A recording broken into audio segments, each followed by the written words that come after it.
Si elle est aujourd'hui décriée, l'éducation sévère de naguère n'avait pas que des défauts.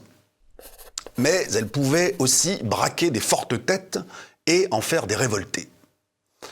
C'est le cas d'Oskar Wörle, un écrivain alsacien de langue allemande que La Nuée Bleue, une maison d'édition alsacienne elle aussi, a eu la bonne idée de rééditer il y a quelques années.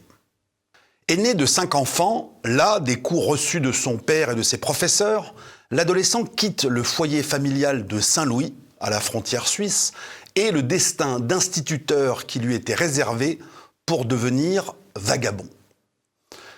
Il traverse la France et l'Italie, s'engage dans la Légion étrangère pour ne pas crever de faim, combat en Algérie avant de déserter et de rentrer chez lui, tel l'enfant prodigue.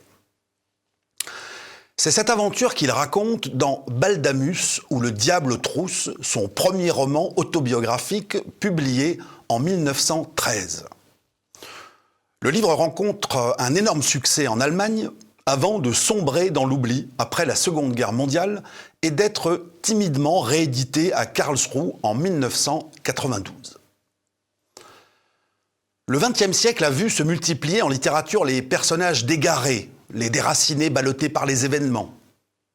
En la matière, Wörle fait figure de précurseur. Avant le Knut Hamsun de Vagabond, 1927, avant Beethoven et son Vaisseau des morts, qui date de 1926, avant Jacques Kerouac, bien sûr, le clochard céleste, trouvant sur la route 4 décennies plus tard l'accomplissement de soi.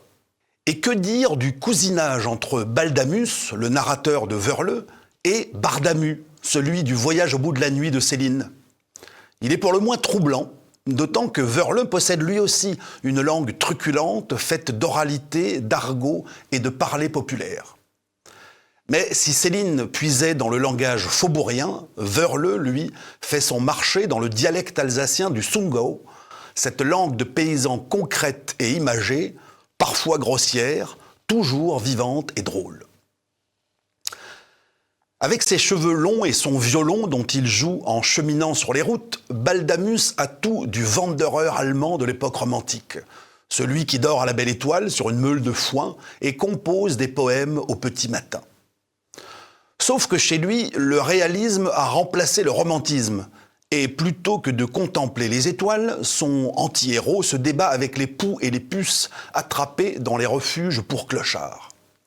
Il lutte contre le froid, la pluie et la faim, sans compter les vols dont il est victime de la part des autres trimardeurs et le matraquage des gendarmes. L'idéalisme allemand en prend un sacré coup.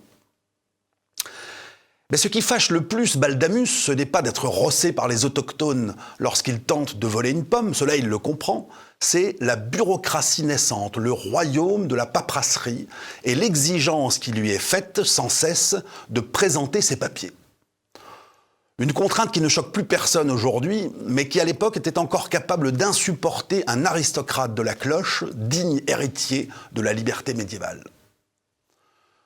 Du sud de l'Alsace à Naples, en passant par Paris, Marseille, Nice, Gênes et Rome, le périple de Baldamus se fait à pied, en compagnie de cheminots de passage, ces frères du soleil, qui sont des professionnels du vagabondage, possédant un savoir-faire, des règles et une morale.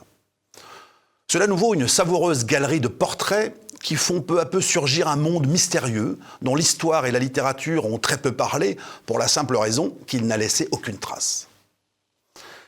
Ces trimards errent dans une Europe sous tension qui se prépare à l'affrontement. Baldamus est fasciné par la ville lumière, mais il est étonné par l'ambiance électrique qui y règne. Les Français veulent leur revanche avec son pays, ça ne fait aucun doute. Lorsqu'avec son comparse du moment, il commet l'erreur de parler allemand sur les grands boulevards, la foule se fait aussitôt menaçante. Plus tôt, sur la route, un soldat français, apprenant que le vagabond est alsacien, le considère amicalement comme un compatriote.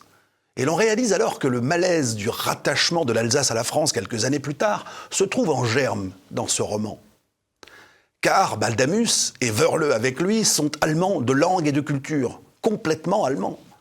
Lorsque les Français découvriront le poteau rose en 1918, quand ils réaliseront qu'en dehors de la grande bourgeoisie, personne ne parle le français en Alsace, quand ils comprendront que les Alsaciens entendent conserver leur spécificité linguistique et culturelle, Le sentiment anti-Bosch se tournera parfois contre les indigènes qu'ils tenteront de franciser brutalement. Mais ceci est une autre histoire.